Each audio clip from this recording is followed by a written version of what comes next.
So I'm gonna try to trim the foot. Not using the regular trimming, using a trimming tool, basically just kind of cutting it. Yeah. And the style that you have, almost like this one right here, it's kind of from like Japan. They are doing this very simple, not much of machine-made look, a lot of handmade looking. So I'm gonna try to do the demo of that, and then gonna look like this or something like that. Okay, so for this kind of trimming, it's a lot about you can sit right here. It's a lot about simplicity. You don't want too much stroke. You don't want to. So you want to kind of go with the kind of fewer stroke as possible. Okay. Now the size of a foot always it's important. Let's see if you have, like for this one right here. Okay, the proportion of foot, if you see the diameter come out right here, it's about half of the cut, right?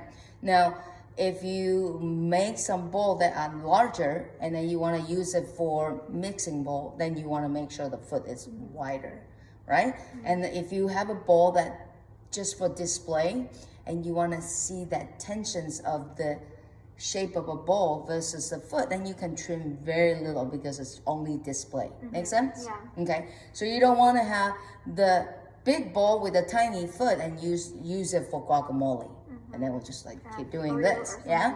Right. And then so if you can make a whipping bowl, like mixing bowl, then you want to make sure the foot is slightly a little wider, but you don't want to be too wide. Then you're not trimming anything off. Yeah. Okay, so for this one, mostly, again, I'm gonna try to put it in as few strokes as possible. So first I wanna find the middle, and then important thing is here, I like to trim this kind of foot on the kick wheel because I don't turn on the power. I don't turn on the power. So basically just using the momentum of the wheel to start it. Okay, so now I put this. First, you want to make sure that your pot is in the middle. So I'm looking at this right here. I'm gonna slide it towards the middle. Okay, so now I'm gonna draw a 2 line. Okay, so 2 line. I always tell my student 1 line, 2 line. Within this 2 line is your foot. So for those who don't do a lot of trimming on the foot, just make sure that in between the 2 lines is your foot. Just don't touch it until the very last end. Okay, so I'm gonna try to draw the two line right here. Even me, I'm doing that. So 1 line and 2 line. Okay, so it looks pretty good right in here. So now because the foot on the bottom is about 1/2 inch thick, so I can actually go down with a 1/4 inch using my blade right here. I'm gonna cut down, straight down. Why can I go down 1/4 inch? Because I know I have enough clay underneath it. Okay, make sure you study your clay. Now, second, I'm gonna do it again one more time. 1/4 inch around here. Okay, so I can do it. It's kind of off a little bit, but that's okay. Now, the important part is now I'm taking about 1/4 inch. So I'm gonna go down, straight down right in here, okay? And then, let me see, I can open this up. No, I can't. So I'm gonna go down about a 1/4 inch, and I'm gonna flip the blade. I'm gonna cut in an angle right here, and 1 turn, 1, all the way to the end, and then rip it out. So you can see the marking right there, and nice and pretty. Okay, so that's 1 shot. Now on the outside, I already cut about 1/4 inch down, right? So my foot already can go, I can actually go down a little more than a 1/4 inch, okay? So now once I go down, I cut straight down, again, because the foot actually has some thickness on the wall. So I'm gonna cut straight down right here, but my blade's gonna angle just a little bit. I'm gonna go right here. I'm gonna make it into 4 cut because I think 4 cut will cover it. So I'm gonna hold on to it, I'm gonna run it 1, and I'm gonna rip it out.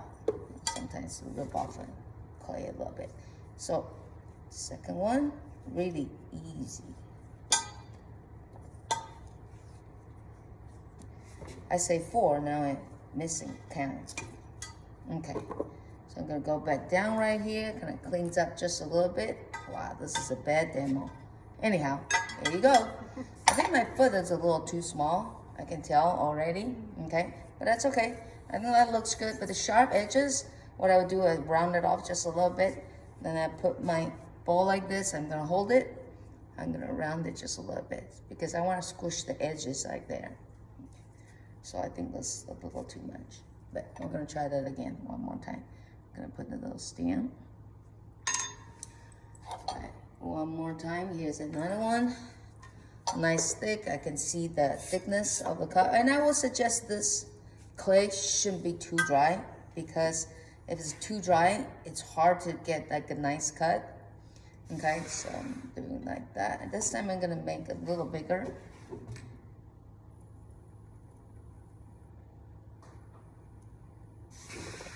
So I'm gonna cut it.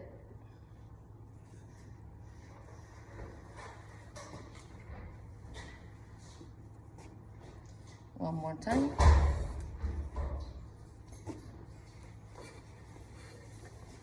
I wonder if I run all the way around, it will be better. Okay, so once I do that, I go inside, cut it in. I'm gonna go half it, that nice circle. See, if your clay is too wet, oh, that's kind of pretty. I like that. If your clay is too dry, it's really hard to do this. I think this clay is slightly too dry. I would say when you start making it, right after you make them, maybe like half hour under the sun, you should trim it. Right now, this clay, you can see I'm struggle and I shouldn't be like that. Okay.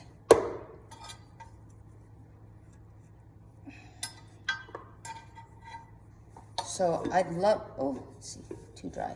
I love those marking, but what a mess. Okay, here's it.